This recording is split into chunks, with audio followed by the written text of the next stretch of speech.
Hello મિત્રો, અમારા નવા વ્લોગમાં તમારું સ્વાગત છે। કેમ છો બધા? મજામાં રહેશો। જય માતાજી, બાપા સીતારામ। આજે આપણે જઈએ છીએ બગદાણા સેવામાં। તમે જોઈ શકો છો અમારા નરેશભાઈ, આયુષભાઈ, શુભમભાઈ, મુનાભાઈ, યોગેશભાઈ, ગૌતમભાઈ, અમારા પ્રવીણભાઈ પાછળ છે। આપણે બગદાણા સેવામાં પૂગી ગયા છીએ। આ સરસ મજાનું ડેકોરેશન કરેલું છે લાઇટનું। હાલો તમને મંદિરના દર્શન કરાવું। અંદરના ભાગમાં પણ સુંદર મજાનું ડેકોરેશન કરવામાં આવેલું છે। બજરંગદાસ બાપાને તિથિના હોવાના કારણે ઘણા બધા યાત્રિકો દર્શન કરવા પધારેલા છે। હવે આપણે ગાદી મંદિરના દર્શન કરીશું। તમે પણ ગાદી મંદિરના દર્શન ન કર્યા હોય તો તમે પણ કરી લેજો દર્શન। તો હવે આપણે કરી લઈએ કાળભૈરવ દાદાના દર્શન। હવે આપણે કરી લઈએ ધ્યાન મંદિરના દર્શન। આ મંદિર સંપૂર્ણ આરસ પથ્થરમાંથી બનાવવામાં આવેલું છે।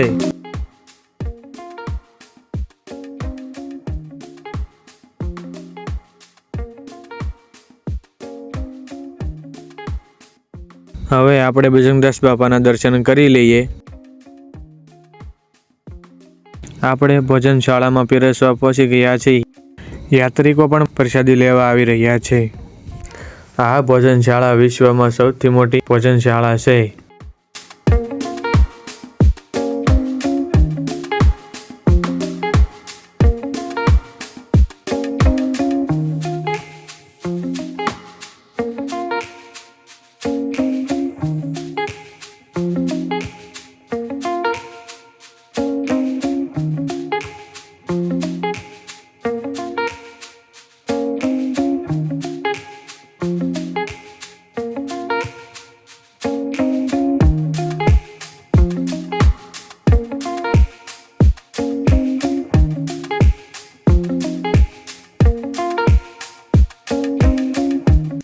સંપૂર્ણ રસોઈ ચૂલા ઉપર બનાવવામાં આવે છે।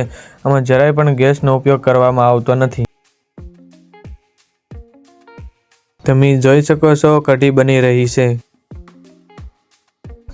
બાજુના ચૂલા પર શાક બનાવી રહ્યા છે। રાત્રિના સમયે જમવામાં દૂધ આપે છે।